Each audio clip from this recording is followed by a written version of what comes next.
governments inspire long-term investment, safeguard intergenerational wealth, and provide confidence in our economy.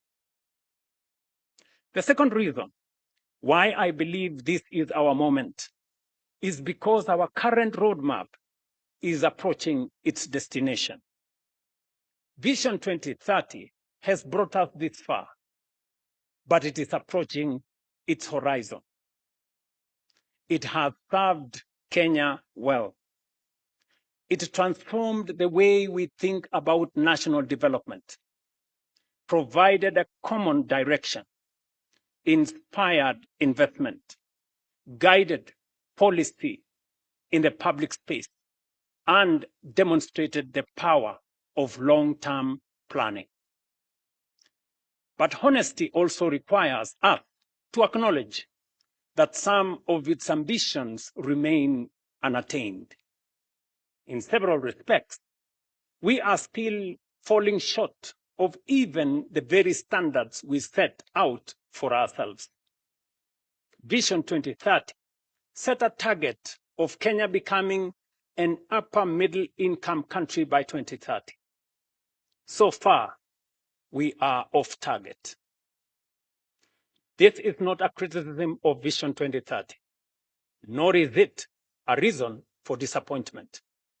Rather, it is an opportunity to proudly learn from our successes, reflect with honesty on where we have fallen short, and define together Kenya's next long-term vision.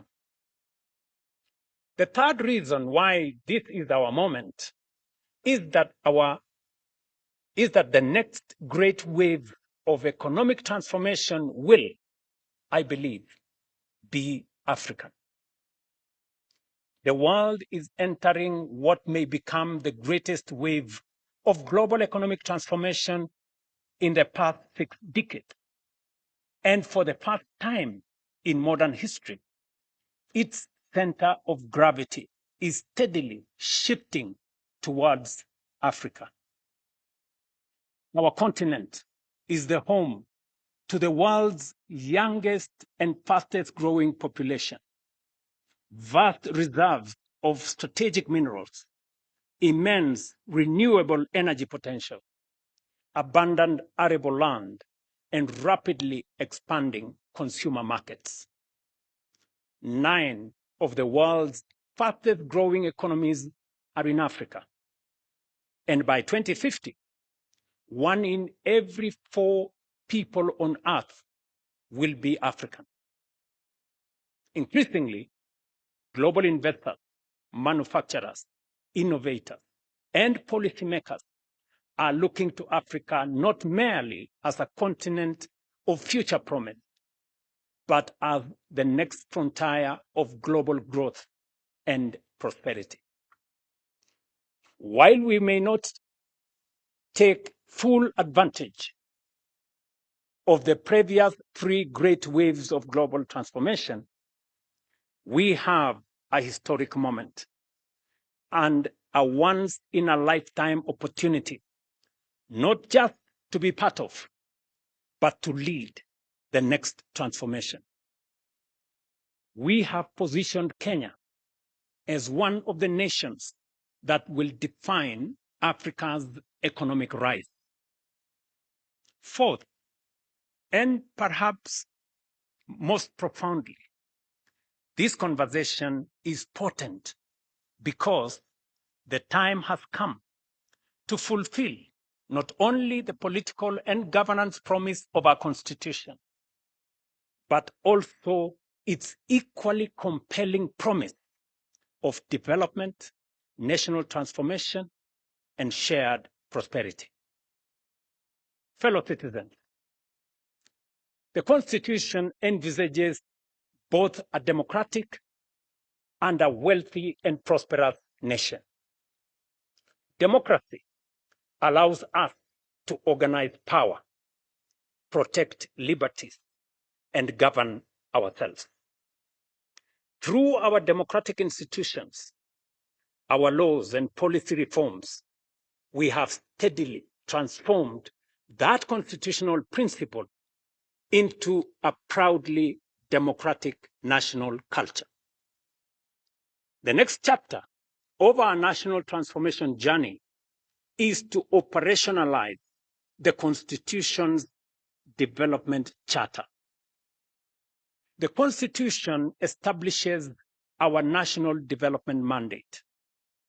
It requires us to build a wealthy, economically developed, and prosperous nation, and defines what government must ultimately achieve. A nation that is just, inclusive, and sustainable. A nation where every Kenyan, regardless of circumstance or place of birth, has a genuine opportunity to thrive. Taken together, the provisions of our Constitution reveal something profound.